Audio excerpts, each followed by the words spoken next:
자, 여러분 안녕하세요. 경제학장 박사입니다. 여러분의 대출 이자부터 주식시장의 오르내림까지 우리 삶의 모든 것을 좌우하는 보이지 않는 손이 있습니다. 바로 통화정책인데요. 오늘 저와 함께 이 경제의 심장부, 그 기본 구조를 쉽고 재미있게 파헤쳐 보겠습니다. 준비되셨나요? 자, 그럼 시작하죠. 본격적으로 내용을 살펴보기 전에 우리 이 질문부터 한번 생각해 볼까요? 뉴스만 틀면 나오는 중앙은행. 대체 이 사람들은 무슨 일을 하길래 이들의 결정 하나하나가 우리 지갑 사정까지 들었다 놨다 하는 걸까요? 오늘 강의가 끝나면 여러분은 그 비밀을 알게 될 겁니다. 오늘 우리가 함께 떠날 여정입니다. 먼저 통화정책이 경제 전체에서 어떤 위치에 있는지 큰 그림을 보고요. 그 다음엔 통화정책의 정체를 파헤치고 이게 왜 필요한지 근본적인 이유를 따져볼 겁니다. 그리고 경제학자들이 쓰는 비밀 설계도를 엿본 다음에 이 모든 지식이 세상을 보는 우리의 눈을 어떻게 바꿔주는지 이야기해 볼게요. 자, 첫 번째 장입니다. 어떤 개념이든 깊게 알려면 먼저 전체 숲을 봐야겠죠? 통화정책이라는 나무를 자세히 보기 전에 이것이 거시경제라는 거대한 숲 속에서 어떤 역할을 하는지부터 확실하게 짚고 넘어가겠습니다. 한 나라의 경제를 자동차라고 생각하면요. 이 차를 움직이는 강력한 엔진이 두 개가 있는 셈이에요. 하나는 정부가 운전대를 잡는 재정정책, 다른 하나는 중앙은행이 담당하는 통화정책이죠. 재정정책이 세금을 걷거나 나라 예산을 써서 경제에 직접적으로 기름을 붓는다면 통화정책은 이자율이나 시중에 풀린 돈의 양을 조절해서 간접적으로 하지만 아주 강력하게 경제의 속도를 조절합니다. 오늘 우리가 집중해서 살펴볼 엔진은 바로 이 두 번째 통화정책입니다. 좋습니다. 그럼 이제 본격적으로 이 통화정책이라는 녀석의 정체가 도대체 뭔지 한번 파고 들어가 보죠. 많은 분들이 가장 흔하게 하는 오해부터 한번 짚어볼까요? 교수님, 질문 있습니다. 뉴스에서 통화정책이라고 하면 맨날 기준금리 올린다, 내린다 이런 얘기만 하던데 그냥 그게 전부 아닌가요? 아주 예리하고 좋은 질문이에요. 맞아요. 대부분의 사람들이 그렇게 생각하죠. 하지만 금리를 조정하는 건 사실 거대한 빙산의 일각에 불과합니다. 자, 교과서적인 정의를 한번 볼까요? 통화정책이란 단순히 금리를 바꾸는 게 아니라 시중에 돌아다니는 돈의 양과 대출 조건과 큰 신용환경 전체를 조작해서 경제의 온도를 조절하는 모든 활동을 말하는 겁니다. 그래서 사실은 통화신용정책이라고 부르는 게 훨씬 더 정확한 표현이에요. 바로 이겁니다. 중앙은행이 금리를 아주 살짝만 건드려도 그게 마치 잔잔한 호수에 돌을 던진 것처럼 파장이 어마어마하게 퍼져나가요.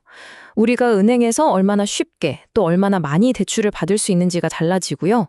우리가 가진 돈을 주식에 넣을지 아니면 안전하게 예금에 넣어둘지 같은 재테크 고민에도 직접적인 영향을 주죠.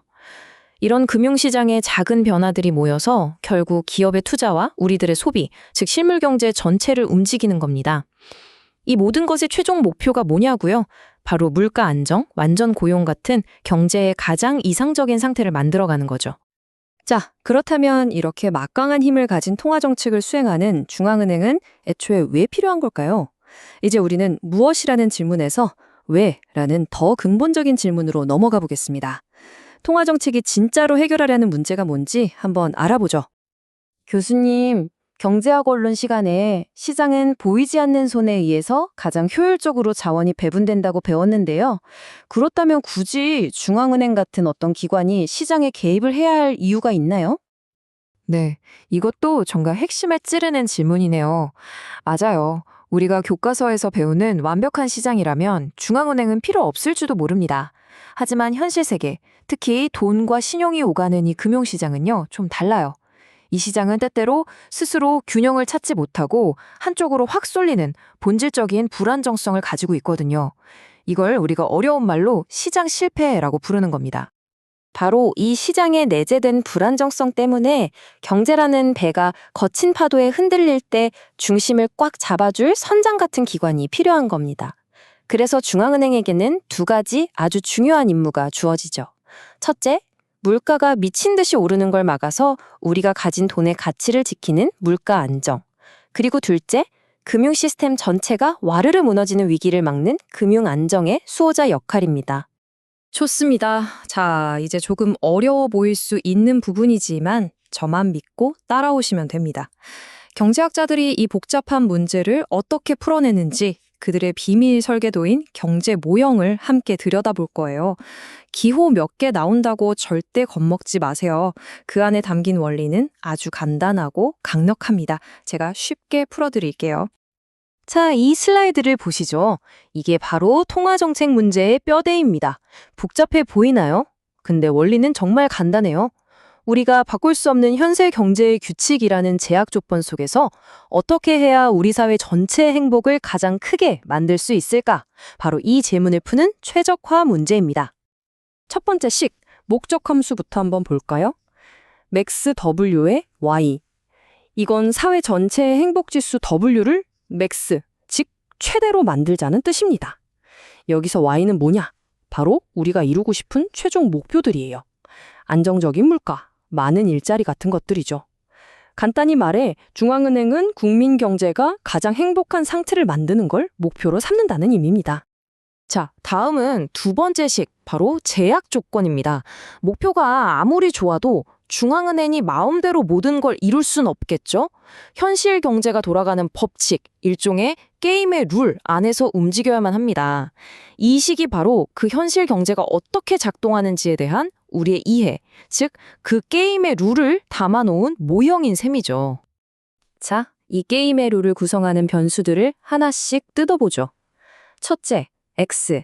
이건 중앙은행 손에 들려있는 연장통이에요. 바로 기준금리 같은 정책 수단들이죠. 둘째, Z. 이건 중앙은행도 어쩔 수 없는 변수들입니다.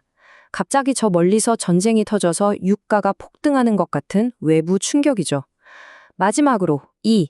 이건 그야말로 예측 불가능한 모든 것, 우리의 예상을 벗어나는 불확실성을 담는 변수입니다. 경제가 늘 우리 생각대로만 움직이진 않으니까요. 이 최적화 문제를 풀고 나면 바로 이런 형태의 해답을 얻게 됩니다. 최적의 정책인 X스타는 외구 환경인 G값에 따라 결정된다는 뜻이죠.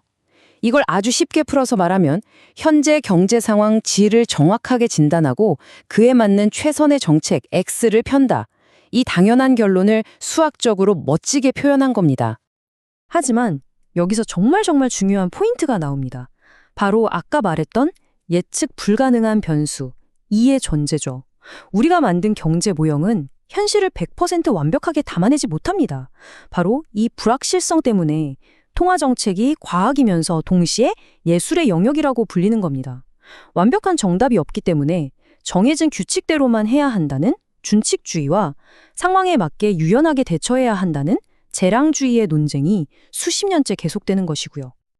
자, 이제 거의 다 왔습니다. 오늘 배운 내용들을 머릿속에 착착 정리해 볼 시간이에요.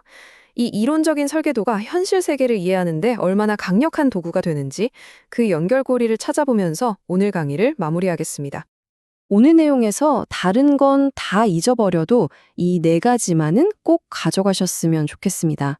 첫째, 통화정책은 금리 그 이상의 거대한 시스템이다. 둘째, 시장은 완벽하지 않기에 중앙은행이 필요하다. 셋째, 통화정책이란 정답 없는 불확실성 속에서 최선을 찾아가는 과정이다. 그리고 마지막으로 모든 정책 논쟁의 뿌리에는 바로 이 불확실성이 있다는 점입니다. 오늘 우리가 함께 살펴본 이 최적화 모형은 그냥 머리 아픈 수식이 아닙니다.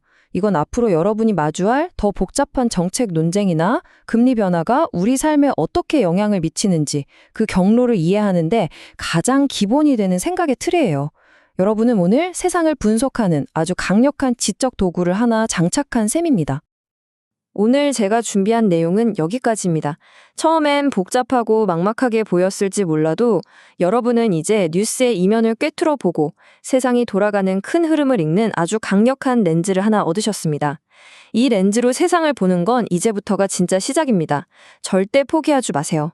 저는 다음 시간에 더 흥미로운 이야기로 돌아오겠습니다. 감사합니다.